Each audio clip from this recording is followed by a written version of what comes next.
So রবিবারের বিকেল না বেরোলে তো হয় না। তো আজকে আমরা সবাই মিলে যাচ্ছি হচ্ছে ঠাকুরের জল নিতে সোদলাপুরে। আর সোদলাপুর যেতে যেতে রাস্তার ধারটা এতটাই সুন্দর যেন মনে হচ্ছে এখানেই থেকে যাই। তো তোমরা দেখতেই পাচ্ছ প্রাকৃতিক সৌন্দর্য এতটাই সুন্দর। আর এখানে আমাদের জল ভরা অলরেডি কমপ্লিট হয়ে গেছে।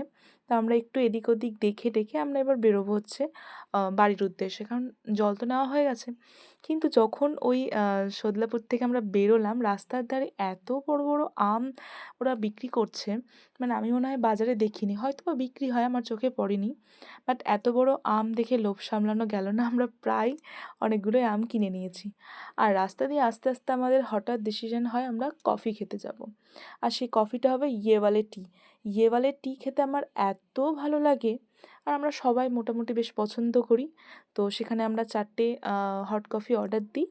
আর তার সাথে আমার বর হচ্ছে মোচার চপ নিয়ে এসেছিল। মানে ও নিজে খাবে না, অথচ আমাদের জন্য নিয়ে এসছে। ওর এখন ডায়েট চলছে। তো এইভাবে আমরা কফি আর মোচার চপ খেয়ে নিয়েছি।